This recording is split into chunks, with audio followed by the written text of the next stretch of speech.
hopefully continue the conversations as we go on.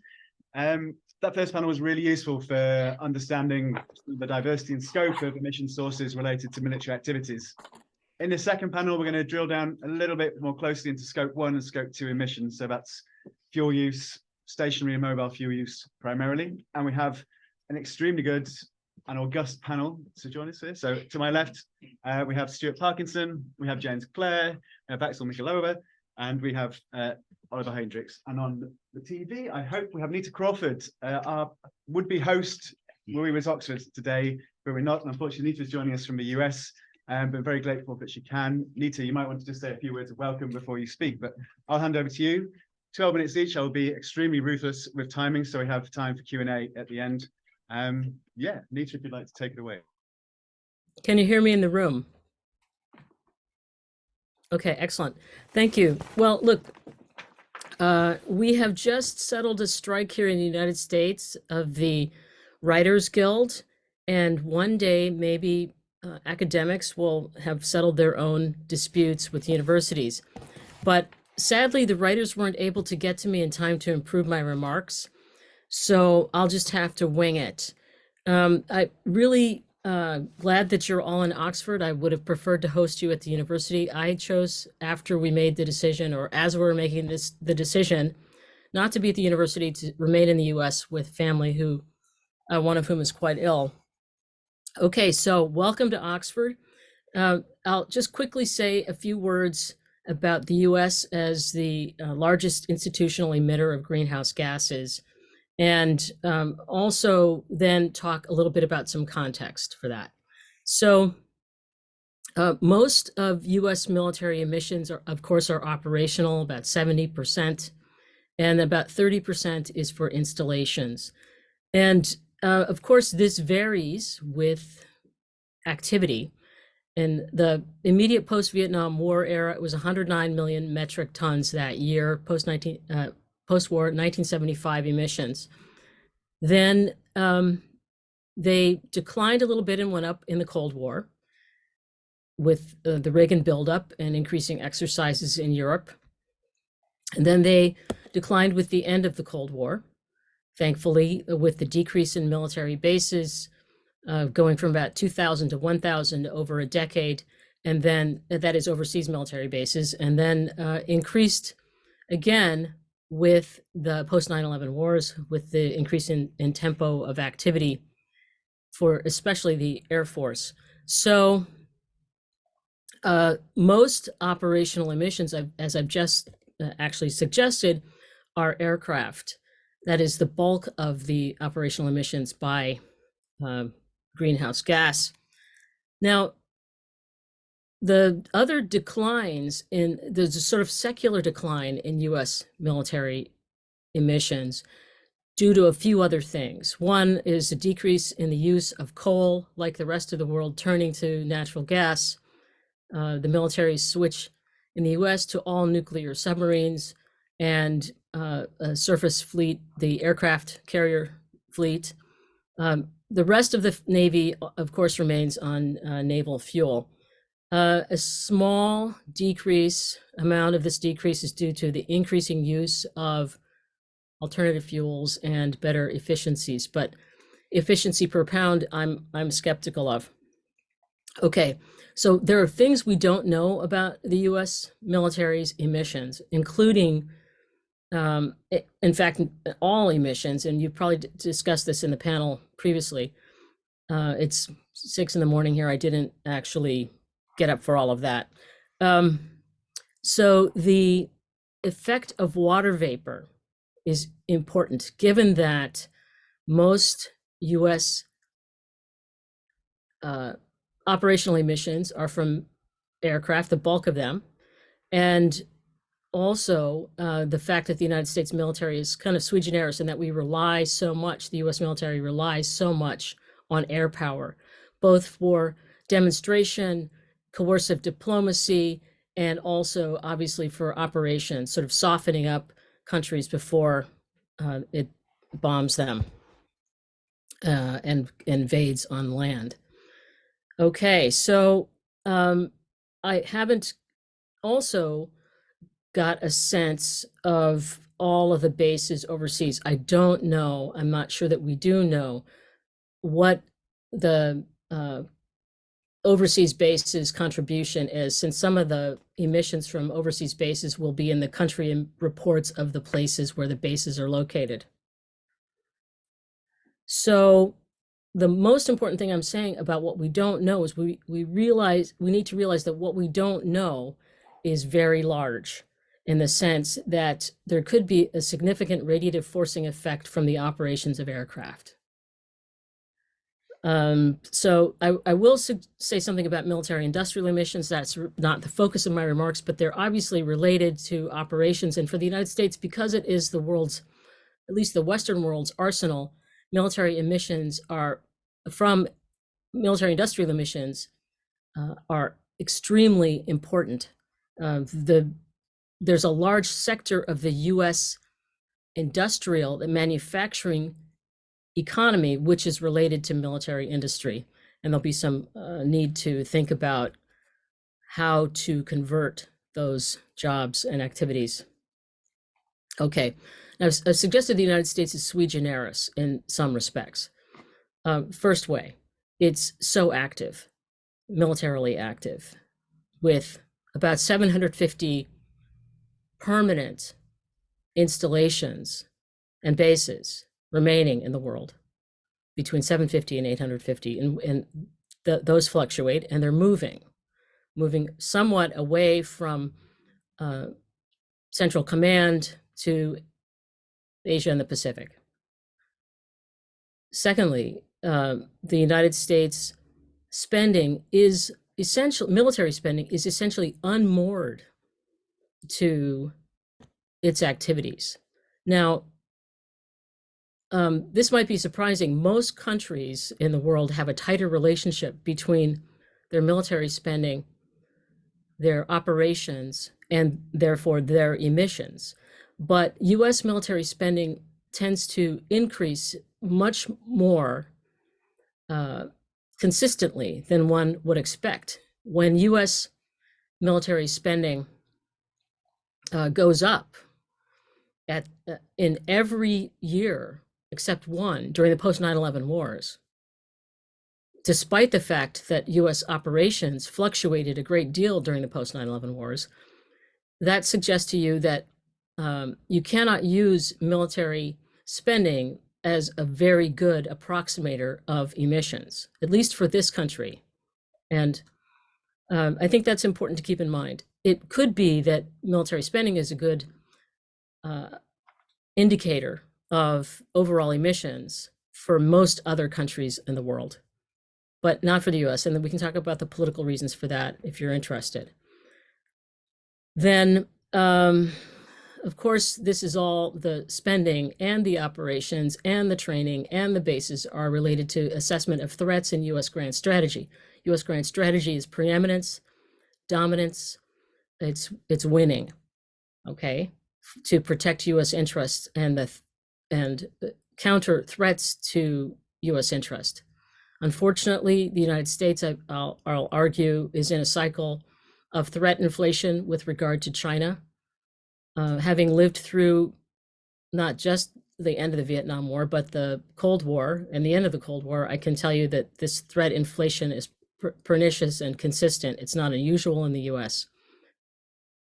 Another way that the United States is perhaps sui generis is its over-reliance, I think, but certainly a reliance on air power. And it's not just the Air Force, it's naval air, and that's on the aircraft carriers. And of course, the other ways that air power is used from the middle of the country, flying from Monmouth all the way to the Persian Gulf and back, that's quite a feat. Now, there are some opportunities here and some deeper concerns. The opportunities are, we have an opportunity to decrease legacy forces and reduce emissions at bases which are no longer required or which are unnecessary in certain respects. And we also have an opportunity to counter threat inflation. Now, that's not the job of this group. to think about how to do that in line with US grant strategy, or if US grant strategy has to change, but it is something that should be kept in mind. Not every one of these installations or operations or elements of US grant strategy and military doctrine are necessary. And I'm working on that in a separate project. Okay, so the thing I want to finish on, however, is that something else has been happening with the US and its emissions. First of all, of course, the US military, in particular the Navy, has understood climate change since the 1950s and have factored it into their understanding of the world, focused on the Arctic in particular since the 1950s. But what's also happened in their understanding is there's been a change in the sense of the connection between climate change and conflict. So while it used to be the case that the environment and war people were sort of not in the same conversation as the climate change people, there's a climate change and conflict nexus which has emerged and solidified over the last, I'd say, 15 years. It's become almost a consensus that climate change will lead to increased instability and conflict. And the academic literature on that is both ambiguous and ambivalent, and the causal arrows are not necessarily firm or even unidirectional. In fact, climate change is caused, as we know, by military emissions, which are a significant portion of the world's emissions and have been for the last 200 years, more than 200 years. So the idea that the nexus between climate change and conflict has gone from possible to likely is an important factor in understanding how it is, again, US military spending and operations is, in a sense, unmoored from what I would suggest is a kind of base reality of what's necessary to do. So, of course, I haven't said anything about wartime emissions, nor the targeting of cities, and I think that's an important thing to think about as well. But I yield the rest of my time, if there is any time remaining, to the rest of you. Thank you.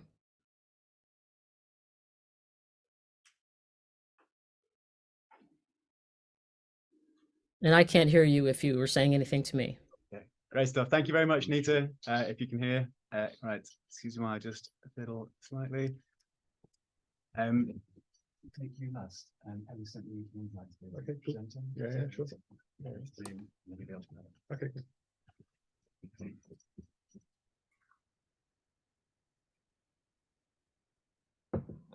Oh, he's supposed to do this share screen.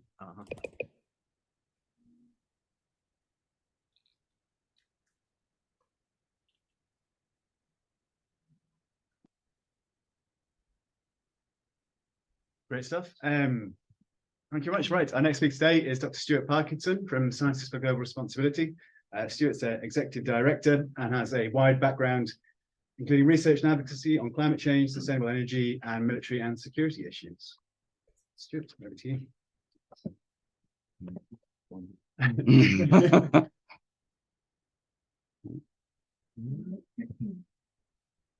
Or should I be using this one? Have you shared the right screen? You've got to share, like, That's an interesting question. I don't think you are. Definitely. And also, I can't do Zoom, so Right, okay. We may well struggle in that case. That one. we'll struggle through it.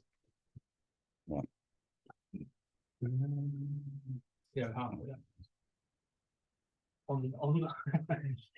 online we can see the PowerPoint, Okay, just not on there. right. So I'm not sure I've done that. I think you need to maybe do an escape or something. Don't delete my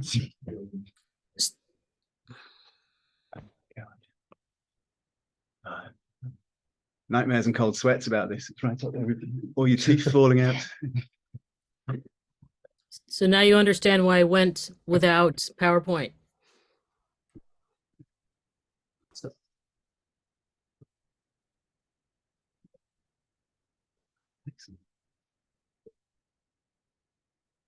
No. Stuart, we need to go to your bit. And then I need to go to Zoom. And new share. No, no, it's different. Okay. Right. Right. Okay. And I can, yes, I can use this pointer. Right, wonderful. Sorry about that. Okay, so I'm going to talk about UK military carbon emissions, and I'm going to look in a little bit of detail at the data, the scope 1 and scope 2 emissions data. First, just in case you're not familiar with Scientists for Global Responsibility, we're a small research and advocacy organisation with a membership of a few hundred scientists and engineers in the UK. And we've worked on a range of issues, including climate change, military science and technology, and we're now doing quite a lot of work on military greenhouse gas emissions. We published 3 large reports, one of which you can get paper copies here, and 2 short technical papers on UK emissions, and several of these we've done with Conflict and Environment Observatory. So some of the results I'm going to talk about today were some of the research that was actually quoted in the House of Commons Defence Committee, the parliamentary report published last month. They took up a few of our findings and recommendations, particularly around military bases. So that was nice to see. Lots of other things we said they weren't so impressed by. So first set of data, UK military greenhouse gas emissions. So this is what the Ministry of Defence calls the estate, what in UN jargon is stationary emissions, but it's military bases, scope 1 and 2 emissions. You see there are 2 graphs there. The first one, the blue one, that's data stretching back to 2009 forward, and then there's been a revised data set published by the MOD for the last 5 years or so, and that resulted in a 40% increase in the estimate for scope 1 and 2 emissions, and I'm hoping James is going to give us a reason why that happened. But basically, so the first thing to show is that even militaries which have been measuring emissions for a while, there's still some data collection issues that need to be resolved, and I think we need to bear that in mind when considering the wider context.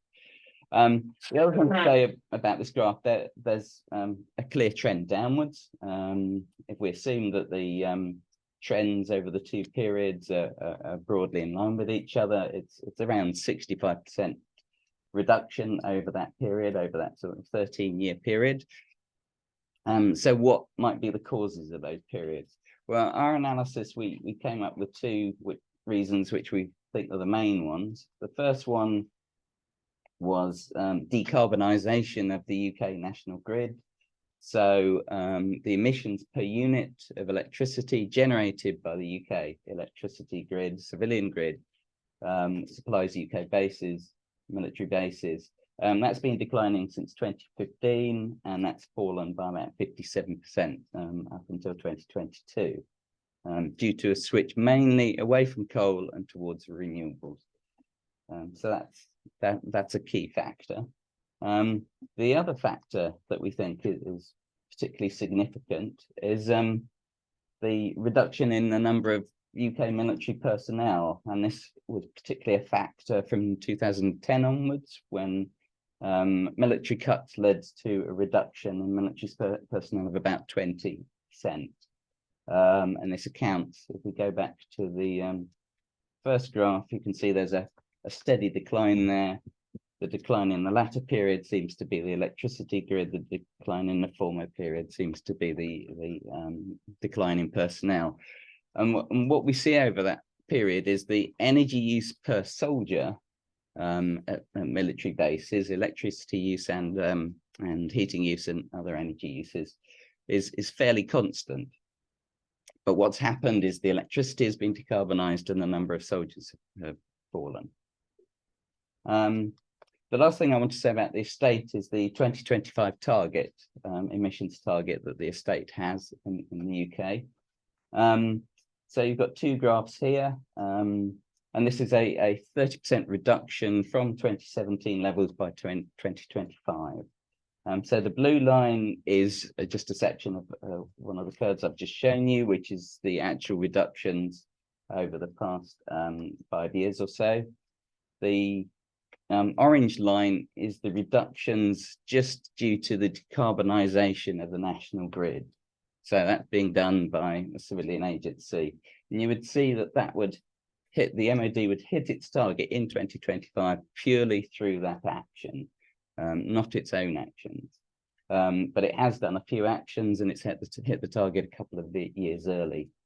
And what the parliamentary report said about this was the target is insufficiently demanding.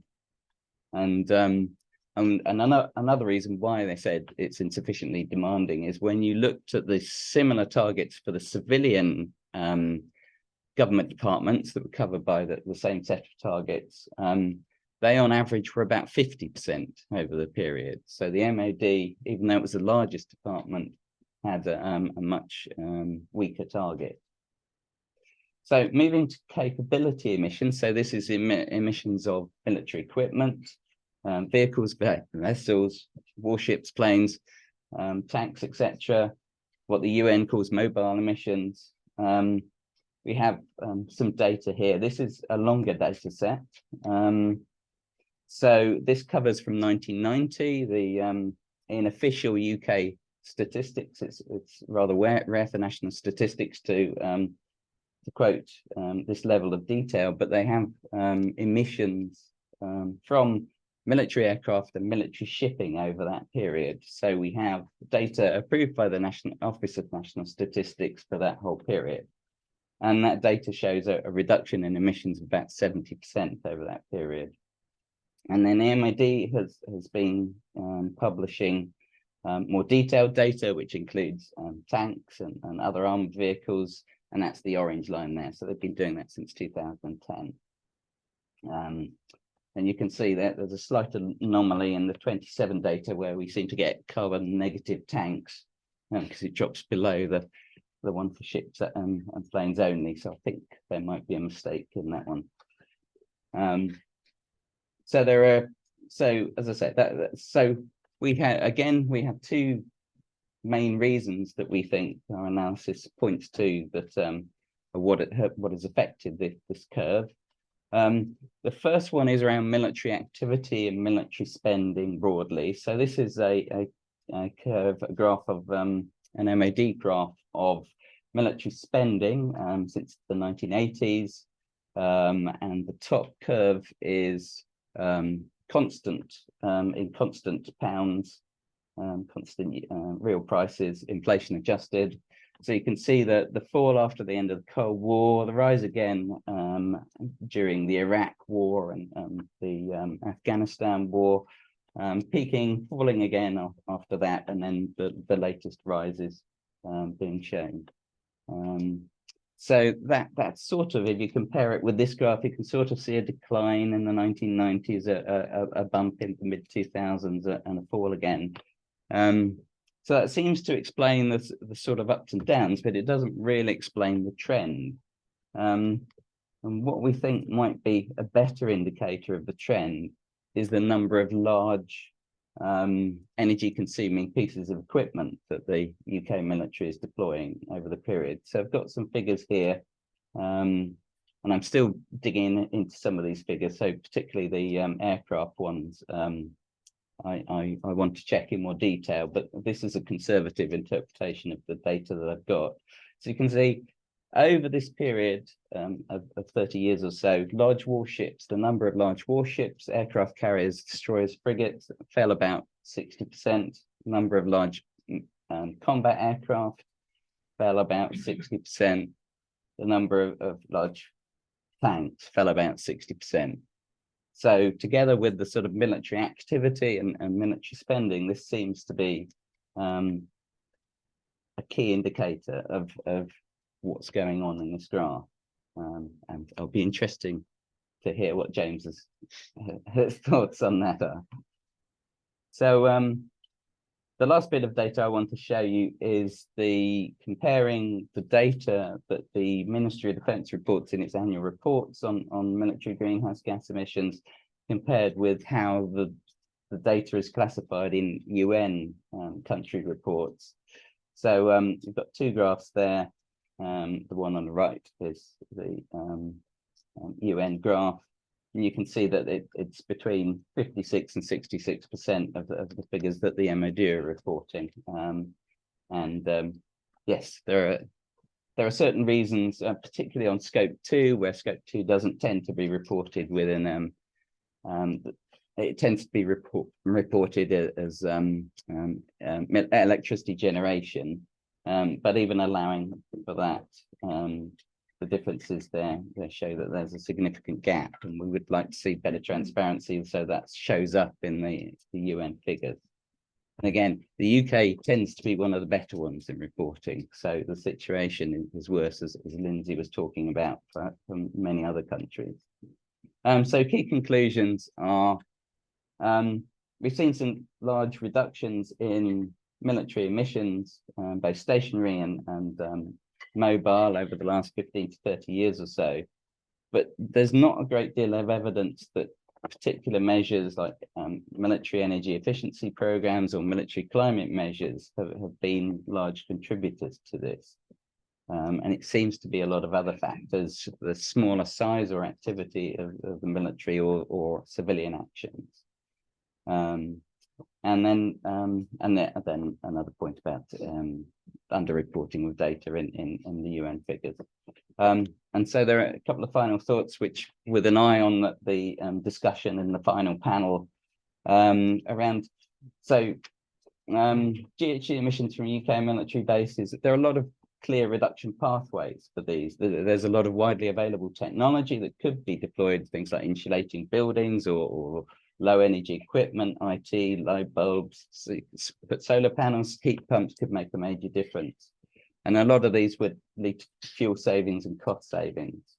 And I think there's a much clearer path you can see around those emissions. And so there's a strong argument for having high reduction targets for up to up to 2030 or so. And I would argue that the MOD needs to be looking at least 90% for that period.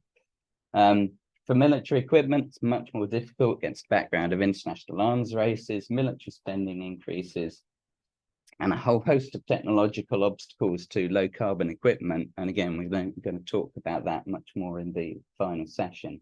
The technological options are much more difficult, which, and as Neta mentioned as well, I think we need to look far more at changes to military strategy and security strategy, and I think particularly looking more at tackling the underlying roots of conflict, and that's how we need, and that needs far more consideration in discussions of this sort. So, thank you.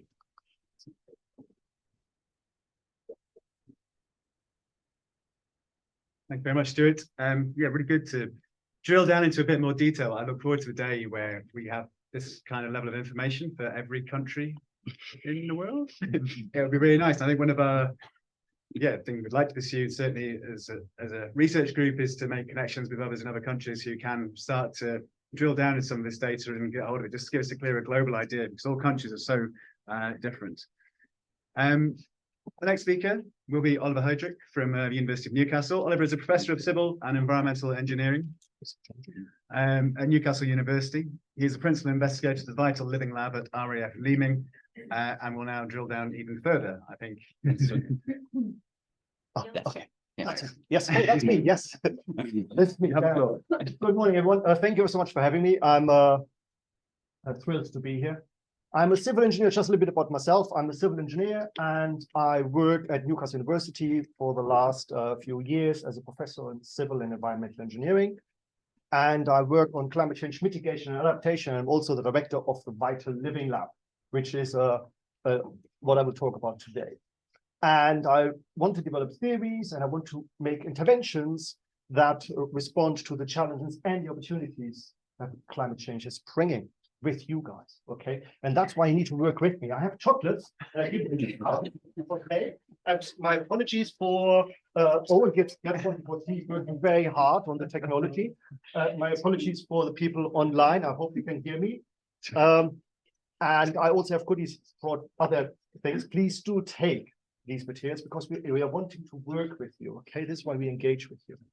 So what do? I do climate change mitigation and adaptation, and this is underpinned by material flow analysis, life cycle assessment we heard earlier. Also, I develop sustainable solutions. I've been a director of companies who have done this.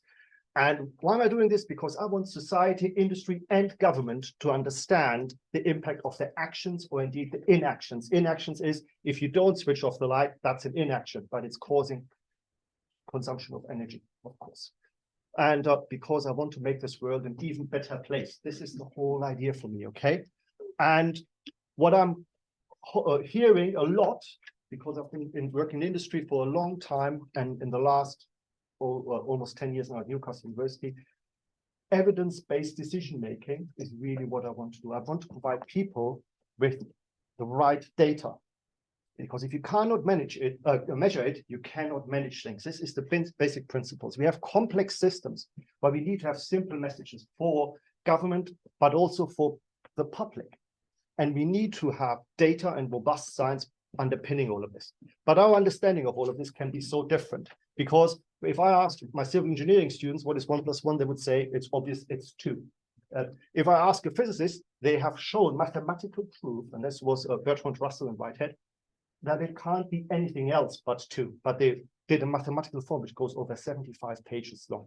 Okay, but then you can ask a psychologist, which you have seen, perhaps I've done my PhD in psychology, they would say, that's an interesting question. Why are you asking this question?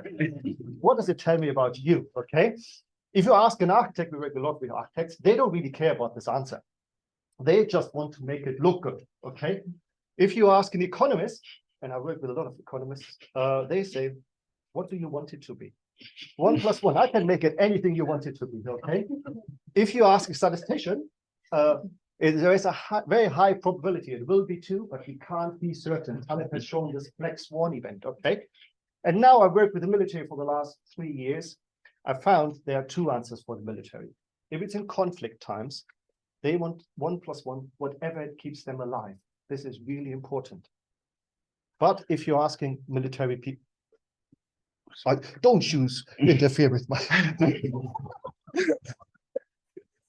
If you're asking peace times, and I've done this a few times now, 1 + 1, the people would say, whatever my superior tells me it should be, this is the answer.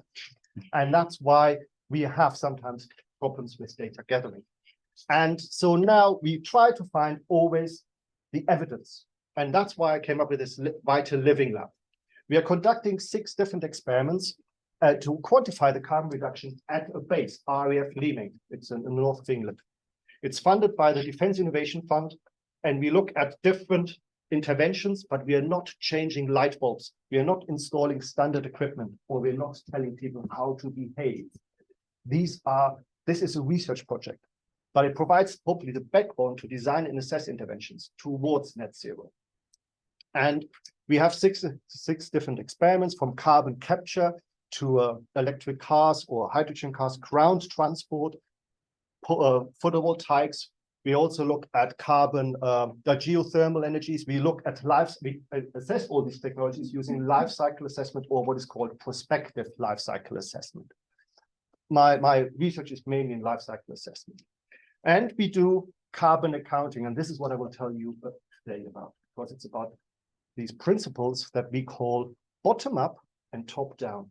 We have top down the Paris Agreement, IPCC or UNFCCC, NATO, UK government, MOD, then the forces, and then you have individual bases which have to deal with the consequences of these top down decisions.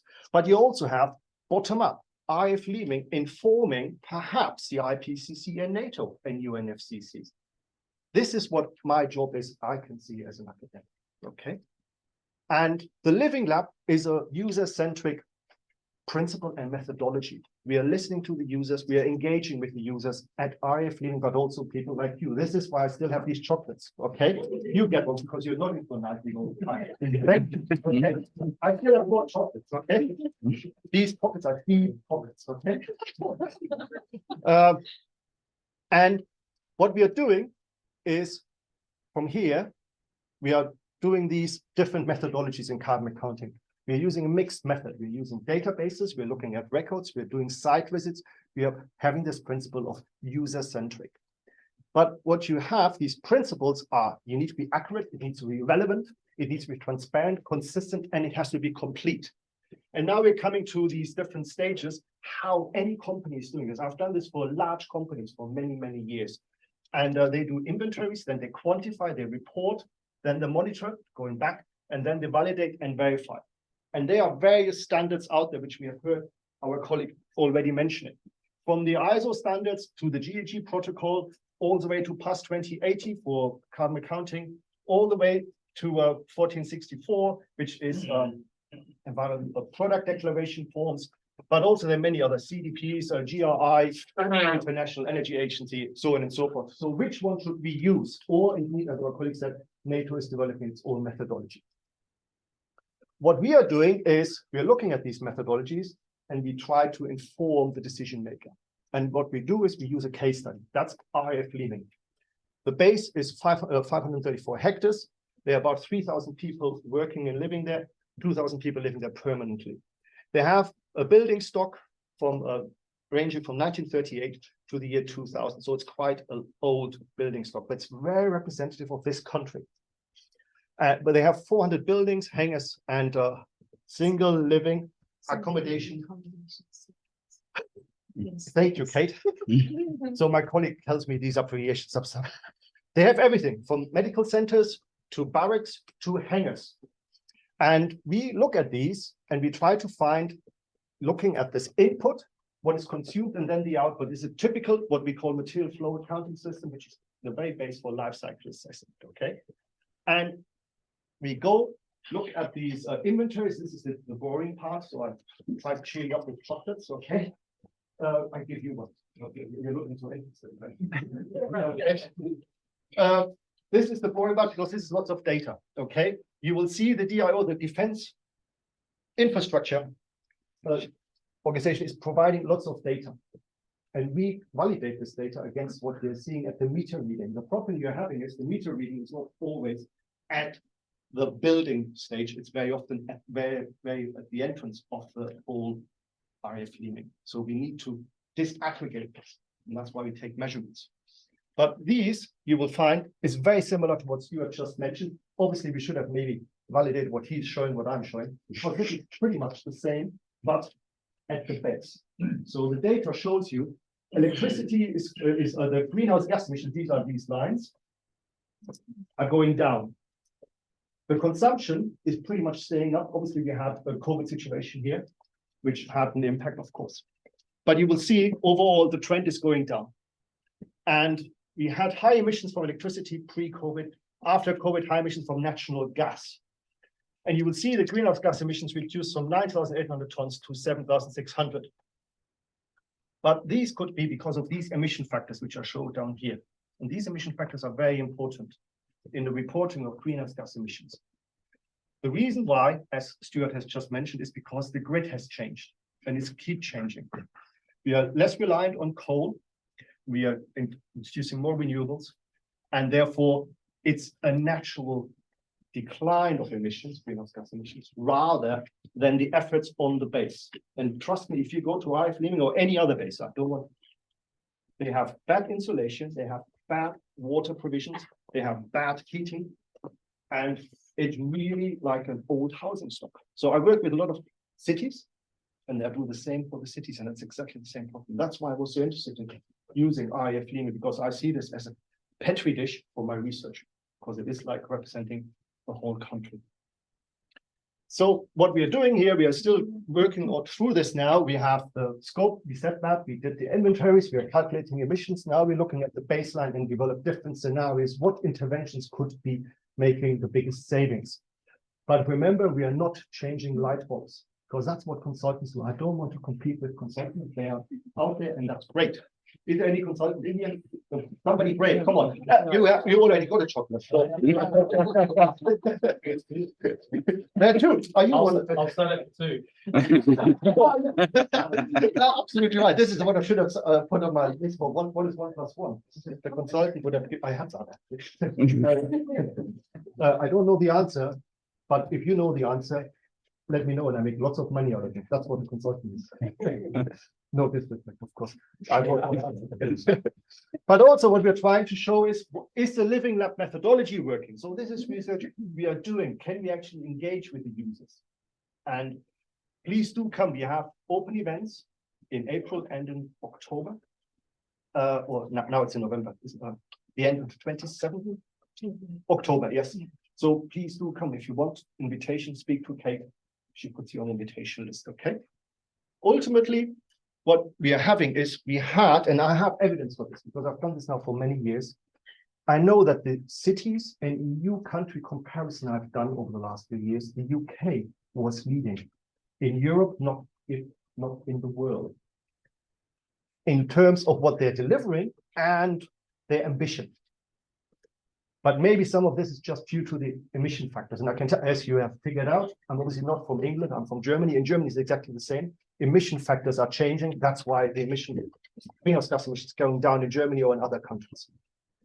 But we have evidence that since Paris, other countries are decarbonizing much faster and are just as ambitious as our country. In the military context, we are still leading. And I know this because I work with colleagues in Germany, I work with colleagues in the US, in Japan.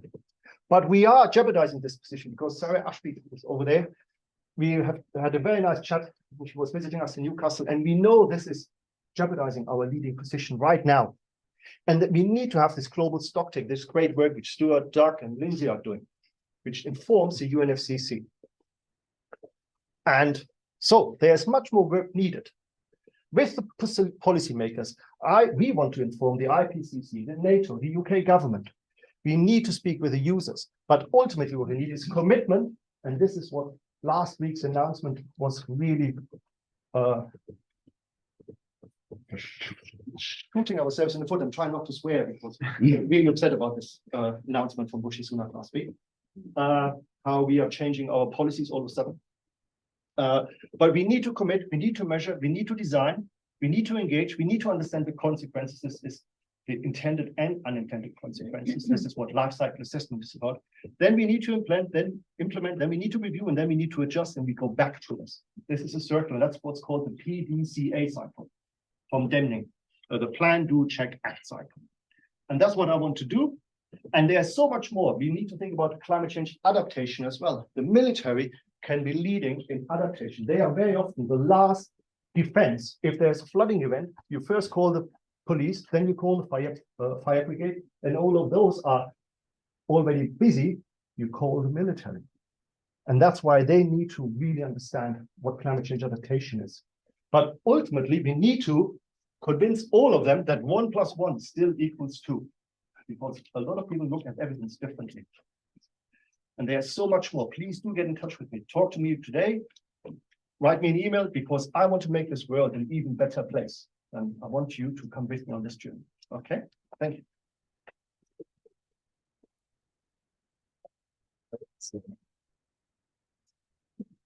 Thank you, Oliver. I gave you an extra minute there for chocolate-based antics. Thank you.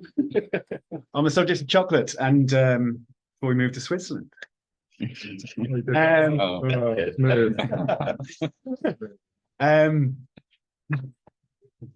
Our next speaker will be Dr. Axel Michaelowa. He's worked on international climate policy instruments and the UNFCCC process since 1994. And he's a senior founding partner of Perspectives and part-time researcher at the Institute of Political Science at the University of Zurich, Switzerland.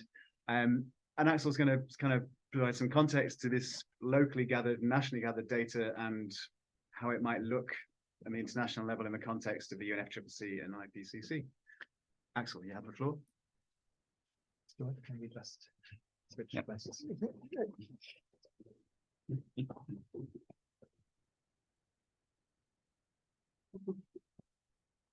Thank you. We just need my slides. So before the slides are coming up, I just want to say I can't win the chocolate competition. And I think You just have to get. No, you have to go out. This is my what's called appendix. Good. Perfect. So I want to talk about global stocktake. The term has already been mentioned. So I will first look into what actually does the global stocktake do under the UNFCCC. Then I want to look backwards.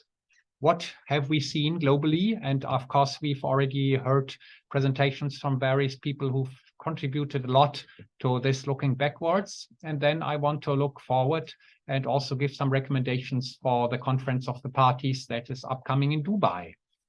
And you see here two images.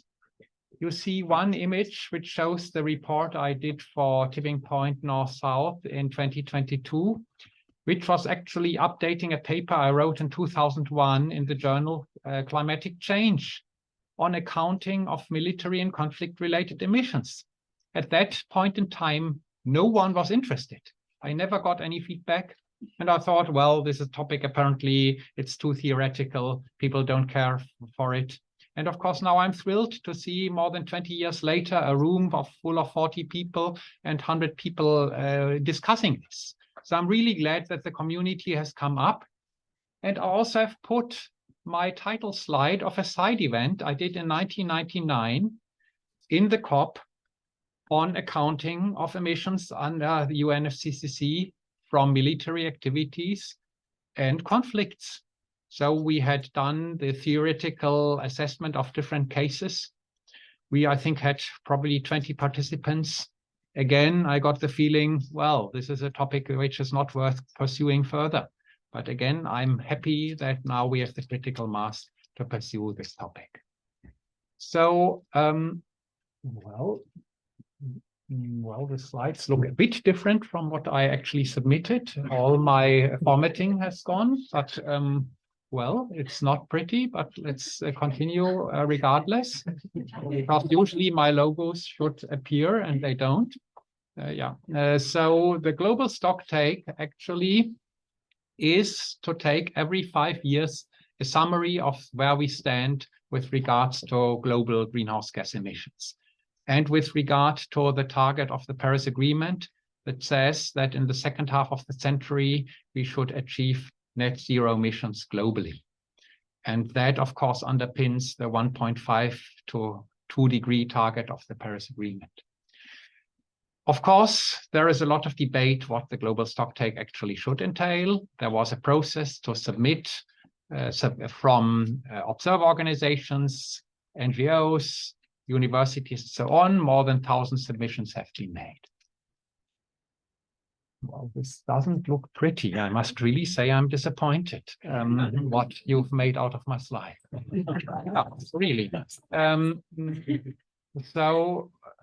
What we have done in the past is actually that, of course, the military emissions in peacetime, they are a relevant aspect of international emissions. Data are patchy. You've heard from Stuart, you've heard from Neta.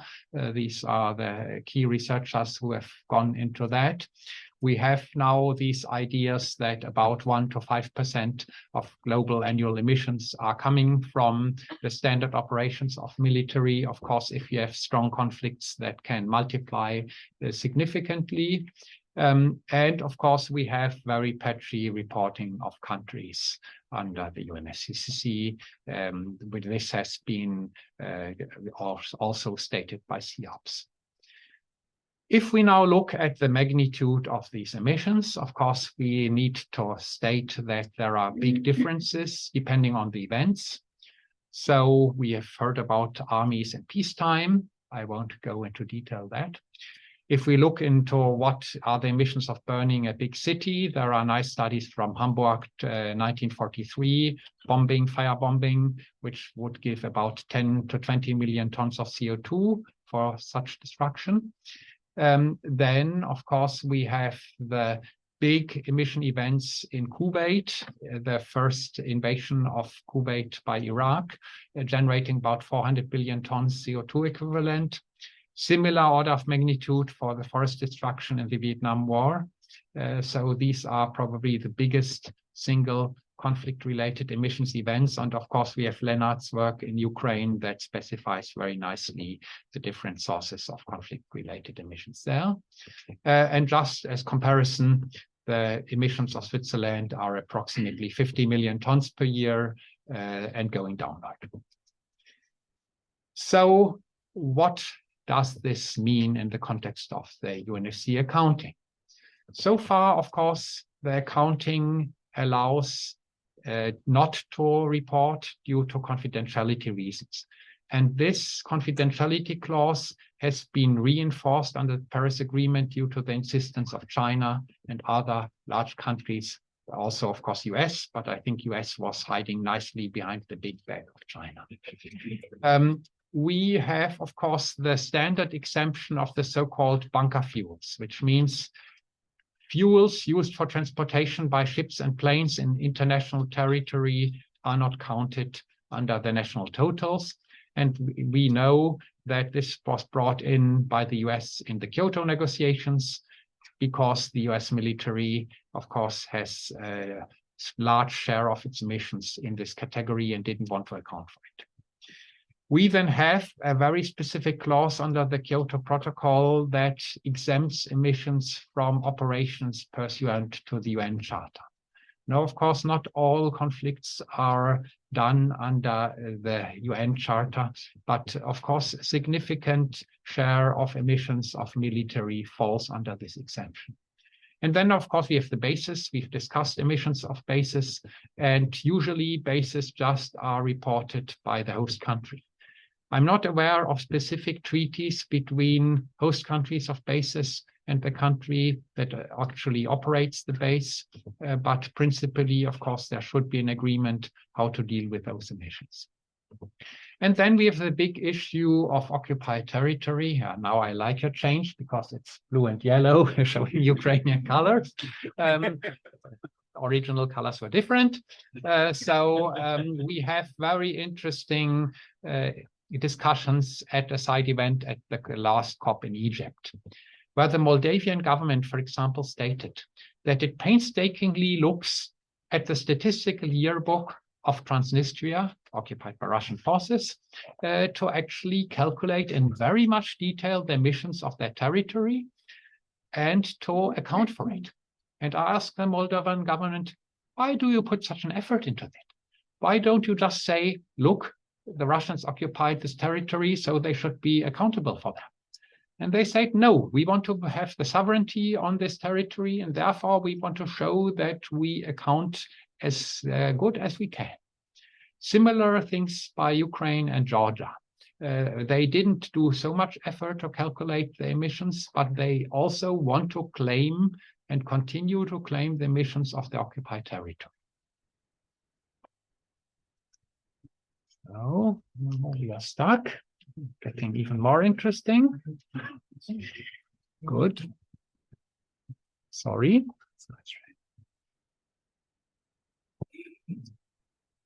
Good. So let's look forward now. How can we look into it in the future? So we urgently need to improve the reporting under the UNFC, specifically under the Paris Agreement. There is a so-called enhanced transparency framework under which it can be done. So that, of course, we should cover both the direct emissions and the indirect emissions during the conflicts. We should ask the Intergovernmental Panel on Climate Change, which is the guardian of the rules for national inventories, to actually change the rules. This is a process that has been undertaken several times in the past, for example, for swamps and wetlands. And therefore, it could be easy in principle to now have a revision to take into account the military emissions. It just needs a few countries that make a submission to the IPCC governing bodies, the Bureau. And then, of course, it will be discussed in the IPCC plenary. And if agreed, then the report would be written within 2 to 3 years. So there are precedents, and these precedents should be taken up by requesting such a special report. We should also then work on making clear that in peace settlements of the future, emissions play a role, and that the responsibility of the aggressor, the occupier, should clearly be taken up. So, to end with my recommendations for the conference in Dubai, so that there should be a section in the backward-looking report on the global stocktake covering what we know about the level of military and conflict-related emissions in the past. Of course, that means there is now still a window of opportunity for us, for the community, to engage with the presidency of the COP to push this topic. And of course, look into the numbers that all of us know. And then there should be a section in the forward-looking part of the stocktake, the so-called roadmap, the plan for inclusion of military and conflict-related emissions in national inventory guidelines under IPCC, and also that there should be a COP decision regarding coverage of conflict-related emissions. And I know a few people in this room are pushing this behind the scenes, openly. I think we now have a critical mass in this community to really make ourselves heard in the international process. We should not drown in the cacophony of voices shown here, because there are many interests in the global stocktake, but I think our voice can be heard, and let's work for it. Thank you.